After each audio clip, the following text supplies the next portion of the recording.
صلی اللہ علی محمد۔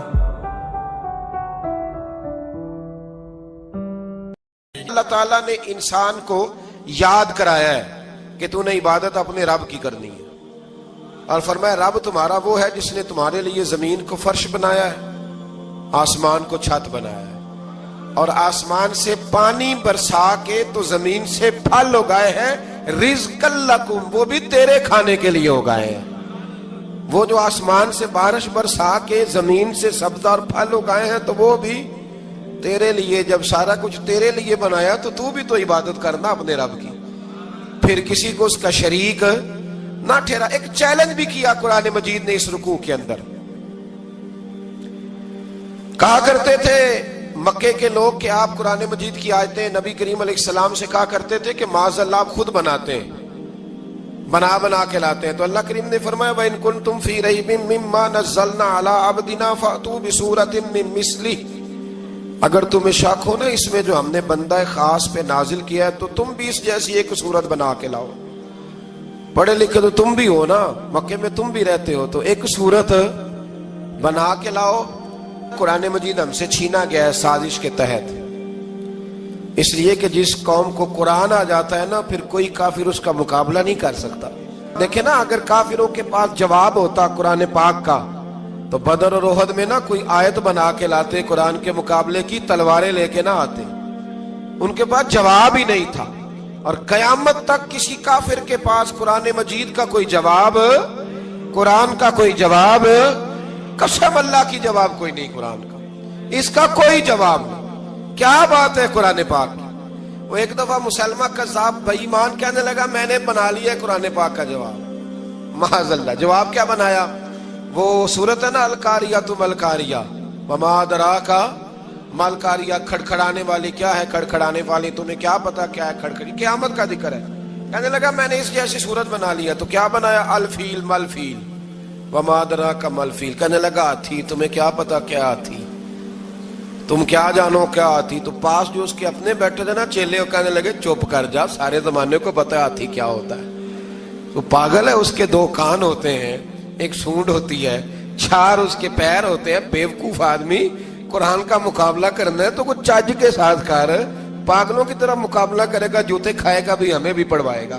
تو قرآن مجید کا کوئی مقابلہ کر سکا؟ تو اس آیہ مبارکہ میں اللہ نے کافروں کو یہ کہا اگر مقابلہ نہیں کر سکتے تو پھر اللہ سے ڈرو، ورنہ دوزخ میں ڈالے جاؤ گے، وہ جس کا ایندھن آدمی اور پتھر ہے، اور بنائی بھی کافروں کے لیے گئی ہے۔ اعدت للکافرین، جہنم کس کے لیے بنائی گئی ہے؟ کافروں اور منافقوں کے لیے۔ مسلمانوں کے لیے بنائی گئی، مسلمان مرضی سے چھلانگے لگائیں تو ان کی موج ہے، ورنہ ان کے لیے جہنم، ان کے لیے اللہ نے جنت بنائی ہے۔ اور یہ بات کرتے ہی رب کریم نے فرمایا اے محبوب علیہ السلام، مومنوں کو خوشخبری دے دیں کہ اللہ نے ان کے لیے جنت بنائی ہے، اس میں باغات ہیں، انہیں رزق دیا جائے گا کھانے کے لیے، اور اس میں انہیں پاکیزہ بیویاں دی جائیں گی، اور پھر وہ اس میں ہمیشہ رہیں گے، انہیں اس سے نکالا نہیں جائے گا۔ آگے جو آیات کریمہ ہے نا اس کے اندر اللہ تبارک و تعالیٰ نے فرمایا ہے کہ اللہ حیا نہیں کرتا سمجھانے کے لیے، مچھر کی مثال بھی دینی پڑے۔ فرمایا قرآن سے کچھ لوگ ہدایت حاصل کرتے ہیں اور کچھ گمراہ ہو جاتے ہیں۔ جب لوگ اپنی مرضی کی تشریحات چاہتے ہیں تو گمراہ ہوتے ہیں، اور جب قرآن کو رسول اللہ صلی اللہ علیہ وسلم اور امت مسلمہ کی تشریحات کی روشنی میں سمجھتے ہیں تو پھر اللہ ہدایت عطا فرماتا ہے۔ پھر اللہ تبارک و تعالیٰ نے آگے ارشاد فرمایا حضرت آدم کی پیدائش کا واقعہ۔ مفسرین نے لکھا ہے اللہ نے مشورہ کیا تھا فرشتوں سے، وَإِذْ قَالَ رَبُّكَ لِلْمَلَائِكَةِ إِنِّي جَاعِلٌ فِي الْأَرْضِ خَلِيفَةً، لیکن کچھ مفسرین کہتے ہیں کہ اللہ کو ضرورت نہیں فرشتوں سے مشورہ کرنے کی، اللہ نے فرشتوں سے مشورہ نہیں کیا، بلکہ رب نے انہیں آگاہ فرمایا تھا کہ میں لگا ہوں زمین پہ اپنا نائب بنانے، میں خلافت دینے لگا ہوں زمین پہ۔ اب یہ تو دینے والی کی مرضی ہے نا اس نے کس کو دینی ہے، یہ تو دینے والے کی مرضی ہے نا اس نے۔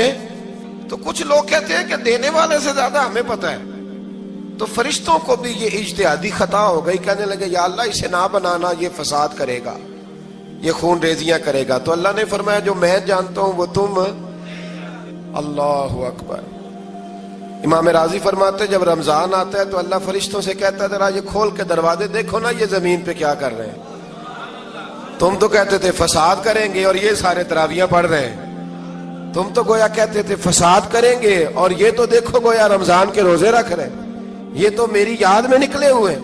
تم کچھ کہتے تھے اور دیکھو میں نے تمہیں کہا تھا نا جو میں جانتا ہوں وہ تم. اللہ نے پھر حضرت آدم علیہ السلام کو تمام زمانے کے علوم عطا کیے, علم سکھا لیا. تو فرشتوں سے کہا تم بھی ان چیزوں کے نام بتاؤ, تو وہ بتا سکے نہیں. اللہ نے فرمایا اب اس طرح کرو آدم کو سجدہ کرو. سب نے سجدہ کیا سوائے وہ. کہنے لگا یا اللہ صرف تجھے ہی کرنا ہے. کرنا بھی صرف اللہ کو چاہیے پر رب کے آگے بھی جھکنا چاہیے, اور جس کے سامنے رب جھکائے نا وہاں بھی. اور یہ جو عاجزی ہے نا, یہ جو جھکنا ہے یہ علم کے آگے ہے. ہماری مصیبت یہ ہے کہ ہم علم کے آگے بھی گردن جھکانے کو تیار نہیں ہوتے, وہاں بھی ہم خود عالم فاضل بن جاتے ہیں. تو فرمایا کہ سب سے کہا سجدہ کرو, سب نے سجدہ کیا سوائے ابلیس کے. تو پھر ہوا کیا وکان من الکافرین, وہ کافروں میں سے ہو گیا. پھر اللہ نے حضرت آدم کو اور جناب حوا کو نا مقام دے دیا جنت میں رہنے کے لیے, اور کہا سارا کچھ کھانا, درخت کے قریب نہ جانا.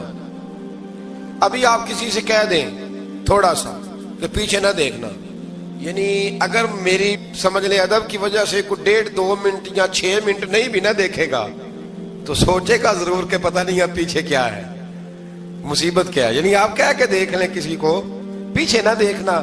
فطرت ہے نا انسان کی, وہ جستجو کرتا ہے. کہا اس درخت کے پاس نہ جانا. تو حضرت حوا سلام اللہ علیہ کہتے ہیں دل میں خیال رہتا تھا کہ آخر ہے کیا درخت کے پاس. یہی انسان کا عقیدہ توحید ہے کہ جہاں سے رب منع کر دے وہاں وہ منع ہو جائے. اور یہ ان کی خطا نہیں تھی, یہ اللہ کی حکمت تھی, چونکہ رب نے تو پہلے کہہ دیا تھا بنایا ہی زمین کے لیے, تو یہ تو سارا کچھ ہونا تھا تو زمین پہ آنا تھا نا. تو حضرت حوا اور جناب آدم کے پاس شیطان آیا, اب اس کو نکال تو دیا تھا پر ابھی اس کا جنت میں آنا جانا بند نہیں ہوا تھا, یہ بھی اللہ کی حکمت تھی. تو وہ کہنے لگا تمہیں پتہ ہے بعد میں مر جاؤ گے. تو حضرت حوا کہنے لگی کیا موت بھی آئے گی؟ کہاں, اس کی تکلیف بھی بڑی ہوگی, تو پھر بچیں گے کیسے؟ تو کہنے لگے پھل کھا لو اس درخت کا. تو بچنے کے لیے پھل کھایا تھا. اس طرح لوگ آج بہت سارے کام بچنے کے لیے کرتے ہیں پر بچ سکتے, بچنے کے لیے پھل کھایا تو اللہ نے فرمایا زمین پہ چلے جاؤ. تو حضرت آدم زمین پہ آئے, پھر کئی 100 سال روتے رہے. فَتَلَقَّى آدَمُ مِن رَبِّهِ کَلِمَاتٍ, تو پھر اللہ نے خود ہی جناب آدم کو کچھ کلمے سکھائے. علامہ اسماعیل حقی فرماتے ہیں وہ کلمے یہ تھے کہ حضرت آدم نے میرے نبی کا وسیلہ پیش کیا, اللہ کریم نے جناب آدم کی دعا کو مقبول فرما لیا. پھر آگے بنی اسرائیل کا ذکر آ جاتا ہے. اللہ تعالیٰ نے بنی اسرائیل, آج آپ اسی قوم کو یہودی کہتے ہیں, ان کو اللہ نے اس زمانے میں فضیلت عطا کی تھی بہت زیادہ. تو عرب کے اندر جب نبی پاک علیہ السلام نے اعلان نبوت کیا تو کچھ لوگوں نے یہ کہہ دیا کہ اگر یہ یہودی کلمہ پڑھ لیں گے تو ہم بھی پڑھ لیں گے. تو پھر اللہ نے انہیں یاد کرایا کہ تم اصل میں کیا ہو, تمہیں کلمہ پڑھنا چاہیے. تو اہل یہود کا تذکرہ کرتے کرتے رب کریم نے ایک بات یہ بھی ارشاد فرمائی کہ تم لوگوں کو تو کہتے رہے ہو کہ وہ نبی آنے والے ہیں, وہ نبی آنے والے ہیں, اور جب آ گئے ہیں تو ماننے کو تیار نہیں ہو. تو فرمایا تأمرون الناس بالبر وتنسون انفسکم وانتم تتلون الکتاب, لوگوں کو بھلائی کا حکم دیتے ہو اور اپنے آپ کو بھول جاتے ہو. افلا تعقلون, تمہیں عقل نہیں؟ پھر اللہ نے انہیں یہ بھی یاد کرایا کہ یاد کرو وہ زمانہ کہ جب فرعون نے خواب دیکھ لیا تھا کہ کوئی بچہ اس کی سلطنت کو تباہ کرے گا, تو پھر اس نے تمہارے بچوں کو ذبح کرانا شروع کیا اور تمہاری بیٹیوں کو چھوڑتا تھا. فرمایا یہ بھی تو تم نے دیکھا, میں نے تمہیں پھر تم سے کہا جہاد کرو قوم عمالقہ کے خلاف, تو مقام طیہ میں جا کے یہ لوگ کہنے لگے ہم سے جہاد نہیں ہوتا.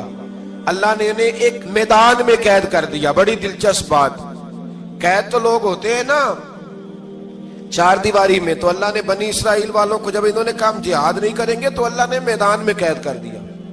میدان میں, یہ یاد رکھیں, جب انسان اللہ کی نافرمانی کرتا ہے تو اسے ایسی قید ملتی ہے جس کا اس نے تصور بھی نہیں کیا ہوتا. ایک میدان ہے مقام طیہ, قید ہو گئے. سارا دن سفر کرتے تھے, سارا دن, تو رات کو تھک کے سوتے تھے, صبح اٹھتے تھے نا جب, تو وہیں ہوتے تھے جہاں کل صبح چلے تھے. تو رب جب کسی کو قیدی بناتا ہے تو اسے زنجیروں کی سلاخوں کی ضرورت، دعا فرمائے اللہ تبارک و تعالی غموں سے نجات عطا فرمائے، یہ دعا فرمائے۔ ایسی قید دیتا ہے کہ جس سے پھر چھٹکارا ہو سکتا۔ تو بنی اسرائیل کا بہت زیادہ تذکرہ اس بارے میں اللہ تبارک و تعالی نے پھر بیان کیا، اور پھر کہا کہ انہیں جو حکم دیا جاتا تھا یہ اس کی سرتابی کرتے تھے، پھر اللہ نے ان پر ذلت نازل کر دی اور یہ ہمیشہ اس کا شکار رہیں۔ قوم سبت کا ذکر فرمایا اللہ نے، ہفتے والے دن کچھ لوگ نافرمانی کرتے تھے۔ ہمارے بھی ہیلے بہانے ہیں نا آج کل کاروبار میں، تو اسی سپارے کی آیت نمبر 65 کے اندر اللہ تعالیٰ نے حضرت داؤد کی قوم کا ذکر کیا کہ اللہ نے انہیں حکم دیا تھا کہ ہفتے والے دن مچھلیاں نہیں پکڑنی، تو وہ کہتے تھے چلو ہاتھ لگا کے نہیں پکڑنی، ہاتھ لگا کے۔ وہ ہمارے لوگ ہیلے بہانے تلاش کر لیتے ہیں نا، وہ بڑے جناب انشورنس والا آ گیا، اب وہ بینک والا آ گیا، وہ فلانے صاحب آ گئے، وہ تروڑ مروڑ کے کہانیاں باتیں، اور پھر ہمیں بھی رستے مل جاتے ہیں بچنے کے۔ مفتی صاحب نے کہہ دیا تھا، ایک مولانا سے میں نے ان کو کہا ہفتے والے دن مچھلیاں نہیں پکڑنے کا، نہیں پکڑتے، چھوٹے چھوٹے حوض بنا لیے تو مچھلیاں زیادہ آتی تھی اس دن۔ یہ بھی اللہ کی قدرت تھی، نماز کے وقت گاہک زیادہ آتے ہیں، یہ اس کی قدرت ہوتی ہے۔ تو وہ مچھلیاں حوض میں جمع ہو جاتی ہیں، یوں سمجھ لیں کہ جال انہوں نے لگا لیے ہوئے تھے، تو جال میں وہ پھنستی رہتی تھی، حوضوں میں آتی رہتی تھی۔ ہفتے کو نہیں پکڑتے تھے، اتوار کو پکڑ لیتے تھے، تو پھر اللہ نے انہیں سزا دی۔ فرمایا تماشے کرتے ہو اللہ کے حکم کے ساتھ، کیا سزا دی؟ فَقُلْنَا لَهُمْ كُونُوا قِرَادَةً خَاسِئِينَ، فرمایا بندر بن جاؤ دھتکارے ہوئے۔ جو رزق حرام طریقے سے کماتے تھے رب انہیں بندر بنا دیتا تھا۔ ابھی بھی میں نے دیکھے ہیں بڑے بڑے تاجر پاگلوں جیسی زندگی گزار رہے ہیں، نفسیاتی طور پہ سکون نہیں ہے، کروڑوں روپیہ پڑا ہے۔ کیوں؟ اس لیے کہ رب کے بتائے ہوئے طریقے کے مطابق تجارت نہیں کرتے۔ آگے ایک اور دلچسپ بات آ گئی، بنی اسرائیل کے اندر نا ایک شخص نے اپنے چچا کو قتل کر دیا جائیداد کے لیے۔ یہ دیکھیں کب سے لوگ جائیداد کے لیے قتل کرتے آ رہے ہیں۔ چچا کو قتل کر دیا، اور قتل کر کے حضرت موسیٰ علیہ السلام کے پاس آئے کہ میرے چچا کو کسی نے قتل کر دیا ہے، تو بتائیں کیا کرنا ہے؟ تو آپ نے فرمایا کہ گائے ذبح کرو، اور اس کا ایک ٹکڑا مقتول کو مارو، مرنے والے کو، وہ خود اٹھ کے بتا دے گا مجھے کس نے قتل کیا ہے۔ اب ارادہ نہیں تھا گائے ذبح کرنے کا تو بہانے کرنے لگے۔ ارادہ نہیں نہ ہوتا تو پھر کیا ہوتے ہیں؟ کہنے لگے گائے کس طرح کی ہو، بوڑھی ہو کہ بچی ہو، رنگ کیسا ہو، جوان ہو کہ چھوٹی ہو، حال میں ایک دفعہ چلنا سیکھ گئی ہو یا ابھی نہ سیکھی ہو، تو بتاتے گئے تو رب بھی شرطیں بیان کرتا گیا۔ گہرے زرد رنگ کی ہو، حال کے اندر اسے نہ چلایا گیا ہو، پانی نہ نکالا گیا ہو، نہ بچی ہو نہ جوان ہو، اس کے درمیان ہو۔ یہ ساری شرطیں کہاں پائی جاتی تھی؟ حضرت موسیٰ علیہ السلام کی قوم کا ایک شخص تھا جو اللہ کا ولی تھا، وہ جب انتقال کرنے لگا نا، اللہ اکبر، دیکھو رب ولیوں کی اولادوں پر بھی کتنا فضل فرماتا ہے۔ وہ جب انتقال کرنے لگا تو ایک اس کے پاس چھوٹی سی بچیا تھی، گائے کی بچی، اس نے جنگل میں چھوڑ دی۔ کہنے لگا یا اللہ میں تیرے نام پہ چھوڑتا ہوں، میرا بچہ جوان ہو جائے تو اسے دے دینا، اور تو سرمایہ ہی کوئی نہیں۔ بچہ بڑا ہوا تو بچہ بھی بڑا نیک تھا، اپنی ماں کا بڑا فرما بردار تھا۔ اس کی ماں نے کہا بیٹا تیرے باپ نے ایک گائے چھوڑی تھی، تو بچہ جنگل میں گیا اور جا کے کہنے لگا اے اللہ میری گائے مجھ سے ملا دے، تو رب کریم نے وہ گائے واپس کر دی۔ وہ گائے گھر لے آیا، اب وہ کہنے لگا اماں بیچ دوں، تو اماں کہنے لگی بیٹا میرے پوچھے بغیر نہ بیچنا۔ کئی دفعہ گاہک لگے پر اس نے کہا جب تک میری اماں نہ کہے گی میں بیچوں گا۔ ادھر بنی اسرائیل والے شرطیں جتنی گائے کے بارے میں پوچھ چکے تھے وہ ساری اسی گائے میں پائی جاتی تھی، تو یہ ڈھونڈتے ڈھونڈتے وہاں پہنچ گئے، تو کہنے لگے گائے چاہیے، تو اس نے کہا بھی تمہاری مرضی سے نہیں، قیمت میری مرضی کی۔ ایک مفسر نے تو یہاں تک لکھا ہے کہ اس نے کہا گائے ذبح کر کے نا، تو جتنا گائے کے اندر گوشت ہوگا نا اتنا ہی کھال کے اندر تم مجھے مال بھر کے دو گے، اتنے سکے بھر کے دو گے، اتنی اشرفیاں بھر کے دو گے تو پھر تمہیں گائے دوں گا۔ تو پھر یہ گائے انہیں ملی اور یہ گائے لے کر کے آئے۔ زیادہ سوالات نہ کرتے تو زیادہ الجھتے نہ۔ ہم بھی دین کے معاملے میں بڑے سوال جواب کرتے ہیں، اتنا سوال کریں جتنی اس کی ضرورت ہے۔ ان لوگوں نے سوالات زیادہ کی ہو تو پھر الجھ زیادہ گئے. تو میرے بھائی اس کا ذکر بھی اللہ تبارک و تعالیٰ نے پہلے پارے کے اندر بیان فرمایا. پھر اللہ کریم نے فرمایا کہ کچھ ایسے لوگ بھی ہیں یہودیوں میں سے جن کا دعویٰ ہو گیا ہے کہ ہم اللہ کے بڑے پیارے ہیں. فرمایا یہ صرف ان کے منہ کی باتیں ہیں, یہ تو قیامت میں پتہ چلے گا نا کہ اللہ کا پیار کس کے ساتھ زیادہ ہے. اور پھر یہ بھی یہودیوں نے دعویٰ کیا ہے, اسی پارے میں اللہ فرماتے ہیں کہ ان کا دعویٰ ہے کہ ہم اللہ کے بڑے پیارے ہیں, جنت میں ہم ہی جائیں گے. تو اللہ فرماتے ہیں پھر مرنے کی دعا تو کرو, جنت میں تو مر کے جانا ہے نا. لیکن رب فرماتے ہیں یہ کبھی مرنے کی دعا نہیں کریں گے, اس لیے کہ انہیں پتہ ہے کہ ہم نے آخرت کے لیے کیا بھیجا. لے جی پہلا حکم آ گیا یا ایھا الذین آمنوا کہہ کے, پہلی آیت قرآن پاک کی پہلے سپارے میں پہلی آیت جس میں اللہ نے کہا یا ایھا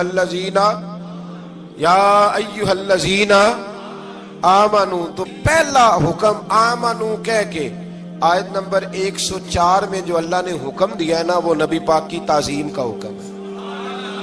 پہلا حکم ہی اللہ نے حضور کی عزت اور ناموس کا ارشاد فرمایا. پہلا اس ترتیب کے لحاظ سے وہ ہوا یہ کہ جب نبی پاک کو بات ارشاد کرتے تو صحابہ کرام اٹھ کے عرض کرتے رائینا یا رسول اللہ, حضور سمجھ نہیں آئی ذرا رعایت کر دے. تو یہودیوں کی عبرانی زبان کے اندر نہ ذرا کھینچ کے پڑھتے تھے رائینا, تو اس کا معنی بنتا تھا معاذ اللہ اے ہمارے چرواہے. بکریاں چرانے والے کو بھی وہ رائینا کہتے تھے. تو جب صحابہ یہ کہنے لگے تو اللہ نے منع ہی کر دیا. فرمایا میرے محبوب کے غلاموں اس لفظ کے پیچھے چھپ کے لوگ میرے نبی کی بے ادبی کر جاتے ہیں. تو جس لفظ کا کوئی ایک معنی بے ادبی والا بنتا ہو وہ لفظ بھی میرے نبی کے لیے نہ کہو. لفظ وہ والے کہو جس میں کوئی بے ادبی کا معنی نکلے نہ. یہاں لوگوں نے بڑے بڑے لفظ نہیں بول دیے پھر کہتے میرا مطلب یہ تھا, میرا مطلب وہ تھا. تو تو نے وہ لفظ بولا کیوں جس کا کوئی غلط مطلب بھی نکل سکتا تھا. اللہ نے فرمایا یا ایھا الذین آمنوا لا تقولوا رائینا, اے ایمان والو رائینا کہو ہی نہ. تو یا اللہ کیا کہیں؟ فرمایا وقولوا انظرنا, تم کہو یا رسول اللہ ایک نظر فرمائیے. انداز دیکھیے, انظرنا ایک نظر. تو ہمارے بزرگ تو پہلے بڑے پیار والوں نے کہہ دیا یا رسول اللہ انظر حالنا. کہتے کہاں سے لاتے ہو جملے؟ میں نے کہا اللہ کی کتاب سے. یا رسول اللہ انظر حالنا یا حبیب اللہ اسمع قالا. تو تم کہو انظرنا, محبوب نظر کرم کرے, واسمعوا, اور کیا ضرورت ہے دوبارہ پوچھنے کی؟ اللہ کہتا ہے پہلے ہی دھیان سے سنا کرو, پہلے ہی واسمعوا, پہلے ہی احتیاط سے سنو. وللکافرین عذاب علیم, اور کافروں کے لیے دردناک عذاب ہے. لے جی اسی پارے میں اللہ تبارک و تعالیٰ نے پھر اہل یہود کا ذکر کیا. تو یہود کہنے لگے کہ ہم حضرت ابراہیم کے ماننے والے ہیں. تو اللہ کریم نے وہ بھی ذکر کیا کہ میں نے تو ابراہیم کو آزمایا ہے. وَإِذِ ابْتَلَىٰ إِبْرَاهِيمَ رَبُّهُ بِكَلِمَاتٍ فَأَتَمَّهُنَّ, ہم نے ابراہیم کو کچھ چیزوں سے آزمایا ہے, وہ ہماری آزمائش پہ پورے اترے. قَالَ إِنِّي جَاعِلُكَ لِلنَّاسِ إِمَامًا, تو پھر ہم نے انہیں کہا کہ ہم آپ کو پوری دنیا کا امام بنائیں گے. وہ آزمائش کیا تھی؟ آگ میں جانا بھی آزمائش, بیٹے کا نہ ہونا بھی آزمائش, بیٹا ہوا تو پھر اسے وادی غیر ذی زرع میں چھوڑ کے آنا بھی آزمائش, بڑا ہوا تو پھر ذبح کرنا بھی آزمائش. فرمایا جہاں جہاں آزمایا ہے نا ابراہیم ہماری آزمائش میں پورے اترے. فرمایا تو مفت میں حضرت ابراہیم کی اولاد بنتے ہو اور ان کا نام لیتے اور ان کے ساتھ اپنا تعلق بناتے ہو, دیکھو تو صحیح وہ کتنی آزمائشوں سے گزرے. تو اس کا بھی اللہ نے اسی میں ذکر فرمایا.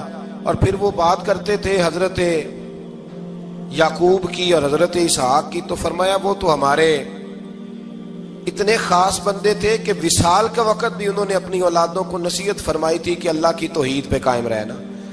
اس کا ذکر بھی اللہ نے اسی پارے میں بیان فرمایا.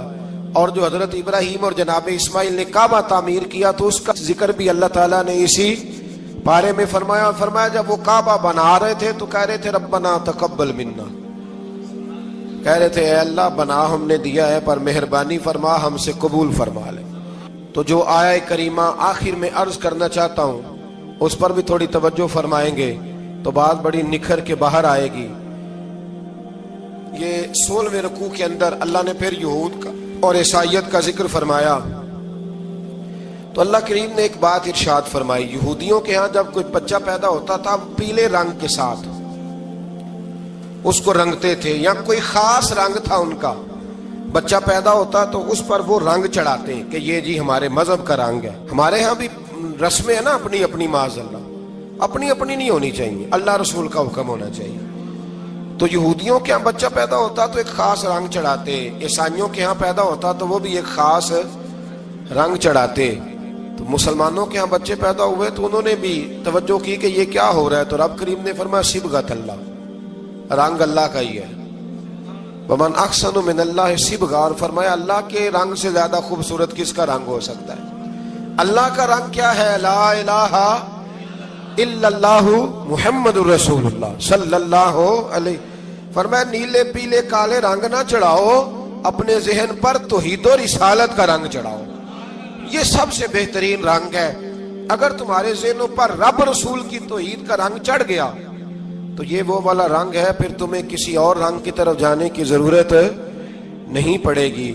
تو فرمایا رنگ وہ پیدا کرو جو توحید کا ہے، رسالت کا ہے، اس رنگ کی توجہ کرو.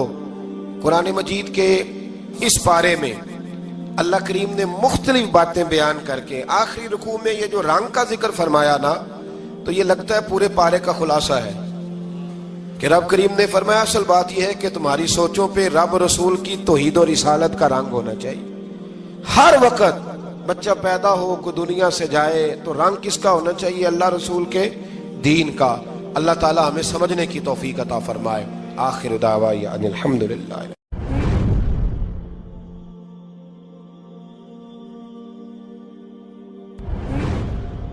اللہ تعالیٰ نے انسان کو یاد کرایا ہے کہ تو نے عبادت اپنے رب کی کرنی ہے، اور فرمایا رب تمہارا وہ ہے جس نے تمہارے لیے زمین کو فرش بنایا ہے، آسمان کو چھت بنایا ہے، اور آسمان سے پانی برسا کے تو زمین سے پھل اگائے ہیں، رزق لکم، وہ بھی تیرے کھانے کے لیے اگائے ہیں. وہ جو آسمان سے بارش برسا کے زمین سے سبز اور پھل اگائے ہیں تو وہ بھی تیرے لیے. جب سارا کچھ تیرے لیے بنایا تو بھی تو عبادت کرنا اپنے رب کی، پھر کسی کو اس کا شریک نہ ٹھہرا. ایک چیلنج بھی کیا قرآن مجید نے اس رکوع کے اندر.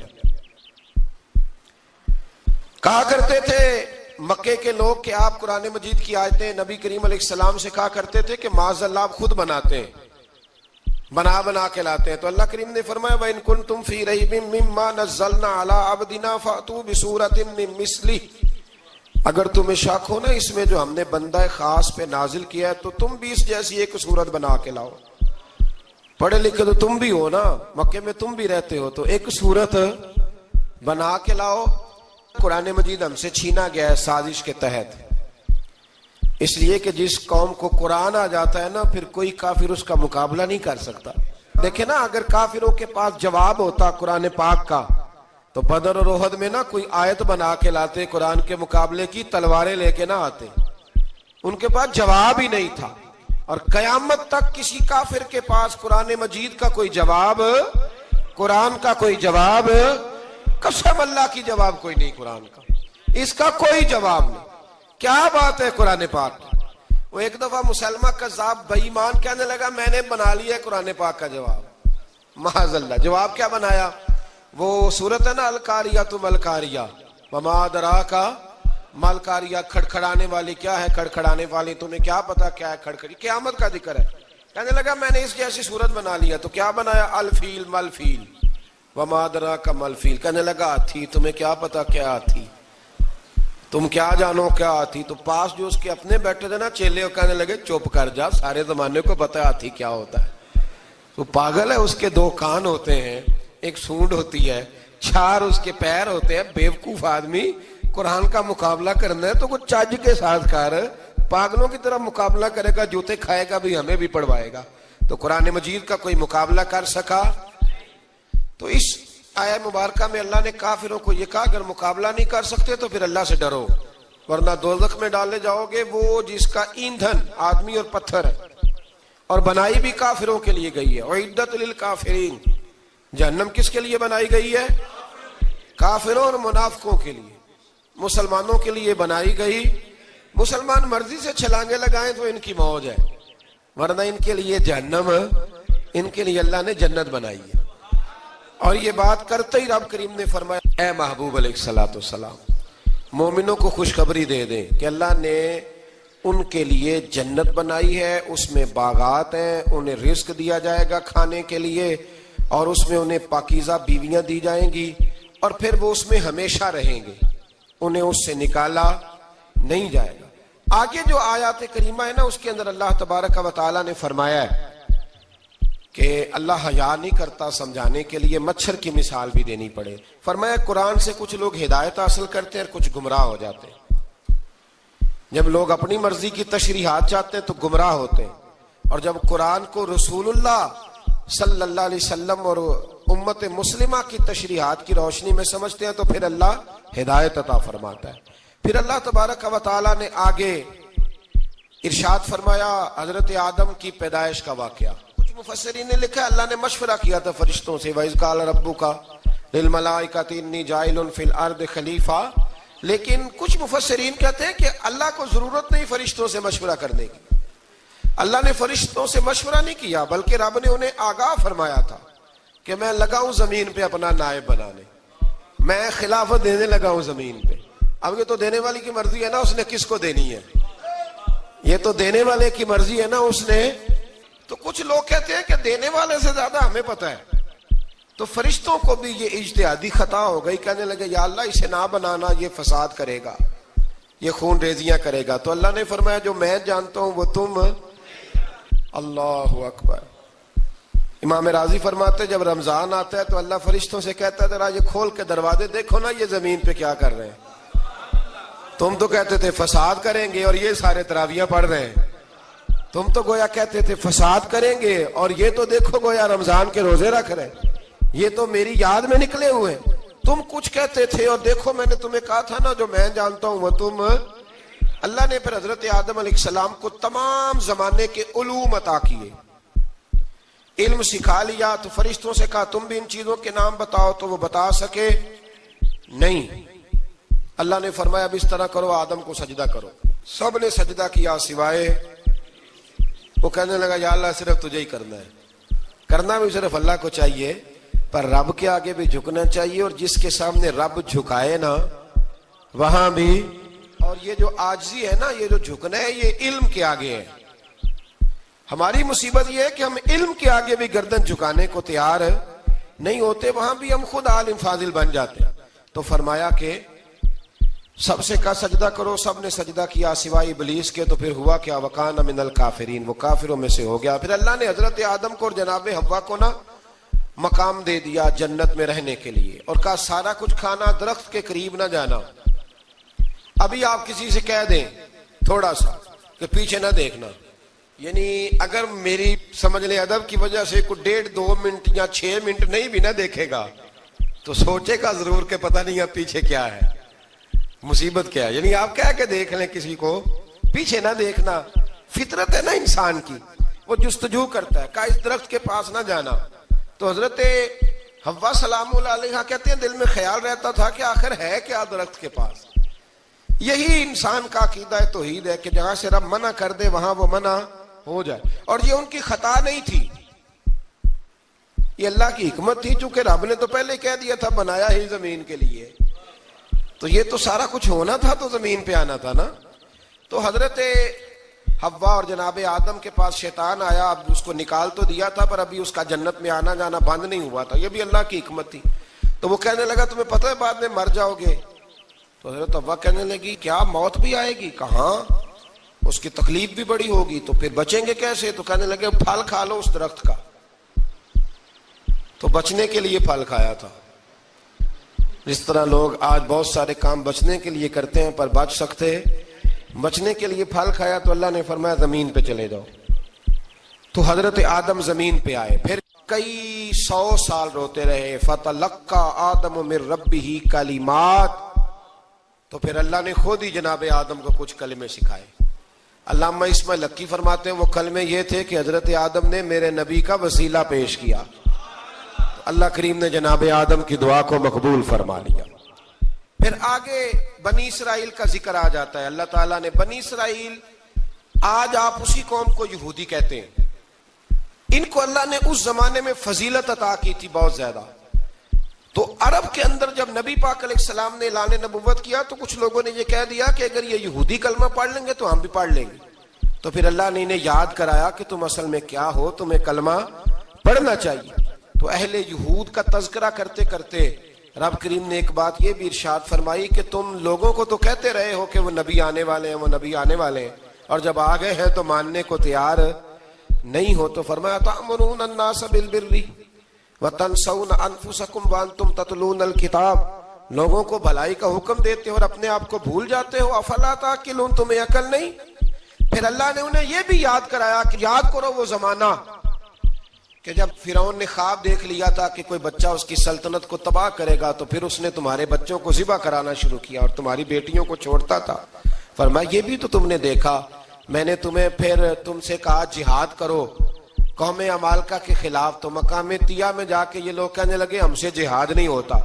اللہ نے انہیں ایک میدان میں قید کر دیا. بڑی دلچسپ بات, قید تو لوگ ہوتے ہیں نا چار دیواری میں, تو اللہ نے بنی اسرائیل والوں کو جب انہوں نے کہا جہاد نہیں کریں گے تو اللہ نے میدان میں قید کر دیا. میدان میں, یہ یاد رکھیں, جب انسان اللہ کی نافرمانی کرتا ہے تو اسے ایسی قید ملتی ہے جس کا اس نے تصور بھی نہیں کیا ہوتا. ایک میدان ہے مقام طیہ, قید ہو گئے. سارا دن سفر کرتے تھے, سارا دن, تو رات کو تھک کے سوتے تھے, صبح اٹھتے تھے نا جب, تو وہیں ہوتے تھے جہاں کل صبح چلے تھے. تو رب جب کسی کو قیدی بناتا ہے تو اسے زنجیروں کی سلاخوں کی ضرورت, دعا فرمائے اللہ تبارک و تعالی غموں سے نجات عطا فرمائے. یہ دعا فرمائے, ایسی قید دیتا ہے کہ جس سے پھر چھٹکارا ہو سکتا. تو بنی اسرائیل کا بہت زیادہ تذکرہ اس پارے میں اللہ تبارک و تعالی نے پھر بیان کیا, اور پھر کہا کہ انہیں جو حکم دیا جاتا تھا یہ اس کی سرتابی کرتے تھے. پھر اللہ نے ان پر ذلت نازل کر دی اور یہ ہمیشہ اس کا شکار رہے. قوم سبت کا ذکر فرمایا اللہ نے. ہفتے والے دن کچھ لوگ نافرمانی کرتے تھے. ہمارے بھی ہیلے بہانے ہیں نا آج کل کاروبار میں. تو اسی سپارے کی آیت نمبر 65 کے اندر اللہ تعالیٰ نے حضرت داؤد کی قوم کا ذکر کیا کہ اللہ نے انہیں حکم دیا تھا کہ ہفتے والے دن مچھلیاں نہیں پکڑنی. تو وہ کہتے تھے چلو ہاتھ لگا کے نہیں پکڑنی, ہاتھ لگا کے. وہ ہمارے لوگ ہیلے بہانے تلاش کر لیتے ہیں نا, وہ بڑے جناب انشورنس والا آ گیا, اب وہ بینک والا آ گیا, وہ فلانے صاحب آ گئے, وہ تروڑ مروڑ کے کہانیاں باتیں, اور پھر ہمیں بھی رستے مل جاتے ہیں بچنے کے. مفتی صاحب نے کہہ دیا تھا, ایک مولانا سے میں نے ان کو کہا ہفتے والے دن مچھلیاں نہیں پکڑنے کا, نہیں پکڑتے, چھوٹے چھوٹے حوض بنا لیے. تو مچھلیاں زیادہ آتی تھی اس دن, یہ بھی اللہ کی قدرت تھی. نماز کے وقت گاہک زیادہ آتے ہیں, یہ اس کی قدرت ہوتی ہے. تو وہ مچھلیاں حوض میں جمع ہو جاتی ہیں. یوں سمجھ لیں کہ جال انہوں نے لگا لیے ہوئے تھے, تو جال میں وہ پھنستی رہتی تھی, حوضوں میں آتی رہتی تھی. ہفتے کو نہیں پکڑتے تھے, اتوار کو پکڑ لیتے تھے. تو پھر اللہ نے انہیں سزا دی. فرمایا تماشے کرتے ہو اللہ کے حکم کے ساتھ. کیا سزا دی؟ فَقُلْنَا لَهُمْ كُونُوا قِرَادَةً خَاسِئِينَ, فرمایا بندر بن جاؤ دھتکارے ہوئے. جو رزق حرام طریقے سے کماتے تھے رب انہیں بندر بنا دیتا تھا. ابھی بھی میں نے دیکھے ہیں بڑے بڑے تاجر پاگلوں جیسی زندگی گزار رہے ہیں. نفسیاتی طور پہ سکون نہیں ہے, کروڑوں روپیہ پڑا ہے. کیوں؟ اس لیے کہ رب کے بتائے ہوئے طریقے کے مطابق تجارت نہیں کرتے. آگے ایک اور دلچسپ بات آ گئی. بنی اسرائیل کے اندر نا ایک شخص نے اپنے چچا کو قتل کر دیا جائیداد کے لیے. یہ دیکھیں کب سے لوگ جائیداد کے لیے قتل کرتے آ رہے ہیں. چچا کو قتل کر دیا, اور قتل کر کے حضرت موسیٰ علیہ السلام کے پاس آئے کہ میرے چچا کو کسی نے قتل کر دیا ہے, تو بتائیں کیا کرنا ہے. تو آپ نے فرمایا کہ گائے ذبح کرو اور اس کا ایک ٹکڑا مقتول کو مارو, مرنے والے کو. وہ خود اٹھ کے بتا دے گا مجھے کس نے قتل کیا ہے. اب ارادہ نہیں تھا گائے ذبح کرنے کا تو بہانے کرنے لگے. ارادہ نہیں نہ ہوتا تو پھر کیا ہوتے ہیں, کہنے لگے گائے کس طرح کی ہو, بوڑھی ہو کہ بچی ہو, رنگ کیسا ہو, جوان ہو کہ چھوٹی ہو, حال میں ایک دفعہ چلنا سیکھ گئی ہو یا ابھی نہ سیکھی ہو. تو بتاتے گئے تو رب بھی شرطیں بیان کرتا گیا. گہرے زرد رنگ کی ہو, حال کے اندر اسے نہ چلایا گیا ہو, پانی نہ نکالا گیا ہو, نہ بچی ہو نہ جوان ہو, اس کے درمیان ہو. یہ ساری شرطیں کہاں پائی جاتی تھیں؟ حضرت موسیٰ علیہ السلام کی قوم کا ایک شخص تھا جو اللہ کا ولی تھا. وہ جب انتقال کرنے لگا نا, اللہ اکبر, دیکھو رب ولیوں کی اولادوں پر بھی کتنا فضل فرماتا ہے. وہ جب انتقال کرنے لگا تو ایک اس کے پاس چھوٹی سی بچیا تھی، گائے کی بچی، اس نے جنگل میں چھوڑ دی. کہنے لگا یا اللہ میں تیرے نام پہ چھوڑتا ہوں، میرا بچہ جوان ہو جائے تو اسے دے دینا، اور تو سرمایہ ہی کوئی نہیں. بچہ بڑا ہوا تو بچہ بھی بڑا نیک تھا، اپنی ماں کا بڑا فرما بردار تھا. اس کی ماں نے کہا بیٹا تیرے باپ نے ایک گائے چھوڑی تھی. تو بچہ جنگل میں گیا اور جا کے کہنے لگا اے اللہ میری گائے مجھ سے ملا دے. تو رب کریم نے وہ گائے واپس کر دی. وہ گائے گھر لے آیا. اب وہ کہنے لگا اماں بیچ دوں، تو اماں کہنے لگی بیٹا میرے پوچھے بغیر نہ بیچنا. کئی دفعہ گاہک لگے پر اس نے کہا جب تک میری اماں نہ کہے گی میں بیچوں گا. ادھر بنی اسرائیل والے شرطیں جتنی گائے کے بارے میں پوچھ چکے تھے وہ ساری اسی گائے میں پائی جاتی تھی. تو یہ ڈھونڈتے ڈھونڈتے وہاں پہنچ گئے تو کہنے لگے گائے چاہیے. تو اس نے کہا بھی تمہاری مرضی سے نہیں، قیمت میری مرضی کی. ایک مفسر نے تو یہاں تک لکھا ہے کہ اس نے کہا گائے ذبح کر کے نا تو جتنا گائے کے اندر گوشت ہوگا نا اتنا ہی کھال کے اندر تم مجھے مال بھر کے دو گے، اتنے ہی سکے بھر کے دو گے، اتنی اشرفیاں بھر کے دو گے تو پھر تمہیں گائے دوں گا. تو پھر یہ گائے انہیں ملی اور یہ گائے لے کر کے آئے. زیادہ سوالات نہ کرتے تو زیادہ الجھتے نہ. ہم بھی دین کے معاملے میں بڑے سوال جواب کرتے ہیں، اتنا سوال کریں جتنی اس کی ضرورت ہے. ان لوگوں نے سوالات زیادہ کیے تو پھر الجھ زیادہ گئے. تو میرے بھائی اس کا ذکر بھی اللہ تبارک و تعالیٰ نے پہلے پارے کے اندر بیان فرمایا. پھر اللہ کریم نے فرمایا کہ کچھ ایسے لوگ بھی ہیں یہودیوں میں سے جن کا دعویٰ ہو گیا ہے کہ ہم اللہ کے بڑے پیارے ہیں. فرمایا یہ صرف ان کے منہ کی باتیں ہیں، یہ تو قیامت میں پتہ چلے گا نا کہ اللہ کا پیار کس کے ساتھ زیادہ ہے. اور پھر یہ بھی یہودیوں نے دعویٰ کیا ہے. اسی پارے میں اللہ فرماتے ہیں کہ ان کا دعویٰ ہے کہ ہم اللہ کے بڑے پیارے ہیں، جنت میں ہم ہی جائیں گے. تو اللہ فرماتے ہیں پھر مرنے کی دعا تو کرو، جنت میں تو مر کے جانا ہے نا. لیکن رب فرماتے ہیں یہ کبھی مرنے کی دعا نہیں کریں گے، اس لیے کہ انہیں پتہ ہے کہ ہم نے آخرت کے لیے کیا بھیجا. لیکن جی پہلا حکم آ گیا یا ایھا الذین آمنوا کہہ کے پہلی آیت قرآن پاک کی پہلے سپارے میں پہلی آیت جس میں اللہ نے کہا یا ایھا الذین آمنوا. تو پہلا حکم آمنوا کہہ کے آیت نمبر 104 میں جو اللہ نے حکم دیا ہے نا وہ نبی پاک کی تعظیم کا حکم ہے. پہلا حکم ہی اللہ نے حضور کی عزت اور ناموس کا ارشاد فرمایا. پہلا اس ترتیب کے لحاظ سے وہ ہوا یہ کہ جب نبی پاک کو بات ارشاد کرتے تو صحابہ کرام اٹھ کے عرض کرتے رائینا یا رسول اللہ، حضور سمجھ نہیں آئی ذرا رعایت کر دیں. تو یہودیوں کی عبرانی زبان کے اندر نہ ذرا کھینچ کے پڑھتے تھے رائینا تو اس کا معنی بنتا تھا معاذ اللہ اے ہمارے چرواہے. بکریاں چرانے والے کو بھی وہ رائینا کہتے تھے. تو جب صحابہ یہ کہنے لگے تو اللہ نے منع ہی کر دیا. فرمایا میرے محبوب کے غلاموں اس لفظ کے پیچھے چھپ کے لوگ میرے نبی کی بے ادبی کر جاتے ہیں. تو جس لفظ کا کوئی ایک معنی بے ادبی والا بنتا ہو وہ لفظ بھی میرے نبی کے لیے نہ کہو. لفظ وہ والے کہو جس میں کوئی بے ادبی کا معنی نکلے نہ. یہاں لوگوں نے بڑے بڑے لفظ نہیں بول دیے پھر کہتے میرا مطلب یہ تھا، میرا مطلب وہ تھا. تو تو نے وہ لفظ بولا کیوں جس کا کوئی غلط مطلب بھی نکل سکتا تھا. اللہ نے فرمایا یا ایھا الذین آمنوا لا تقولوا رائینا، اے ایمان والو رائینا کہو ہی نہ. تو یا اللہ کیا کہیں؟ فرمایا وقولوا انظرنا، تم کہو یا رسول اللہ ایک نظر فرمائیے. انداز دیکھیے انظرنا ایک نظر. تو ہمارے بزرگ تو پہلے بڑے پیار والوں نے کہہ دیا یا رسول اللہ انظر حالنا. کہتے کہاں سے لاتے ہو جملے؟ میں نے کہا اللہ کی کتاب سے. یا رسول اللہ انظر حالنا یا حبیب اللہ اسمع قالا. تو تم کہو انظرنا محبوب نظر کرم کریں، واسمعوا. اور کیا ضرورت ہے دوبارہ پوچھنے کی؟ اللہ کہتا ہے پہلے ہی دھیان سے سنا کرو، پہلے ہی واسمعوا پہلے ہی احتیاط سے سنو. وللکافرین عذاب علیم، اور کافروں کے لیے دردناک عذاب ہے. لیکن جی اسی پارے میں اللہ تبارک و تعالیٰ نے پھر اہل یہود کا ذکر کیا.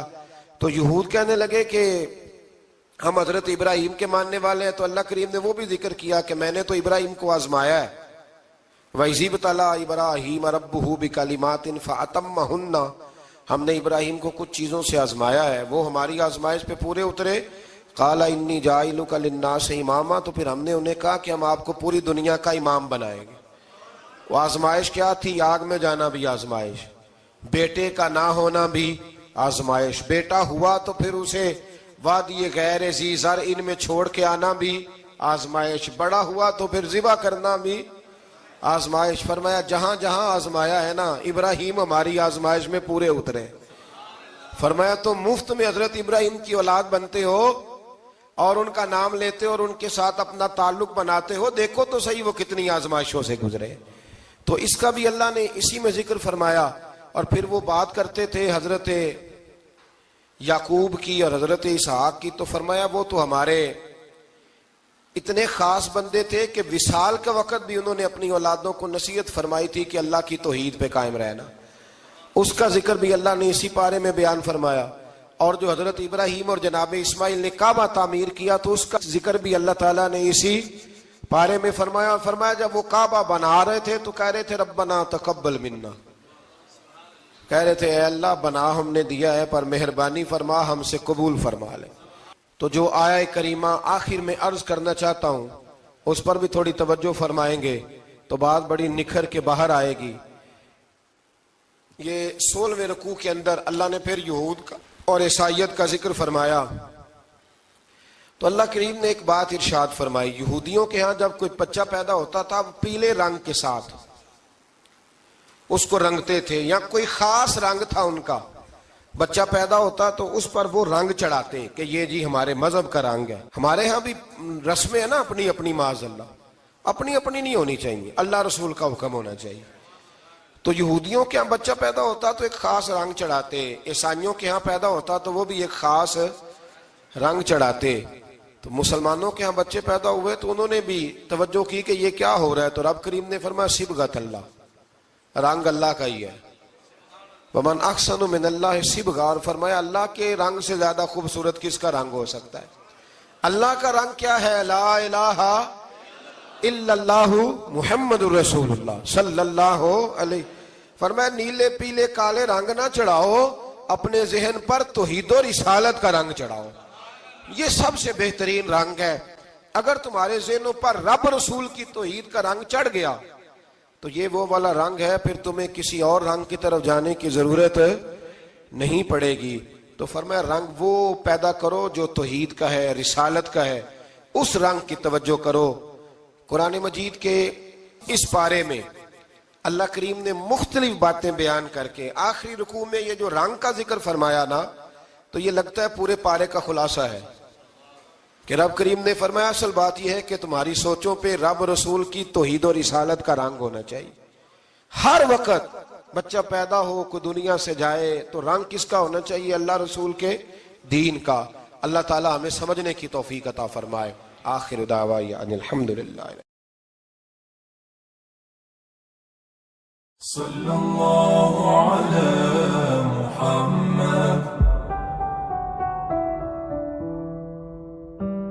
چنگا لگدا ہے علی والا، سونا لگدا ہے علی والا، سونا لگدا ہے علی والا، چنگا لگدا ہے علی والا، علی والا والا علی والا، چنگا لگدا ہے علی والا، سونا لگدا ہے علی والا۔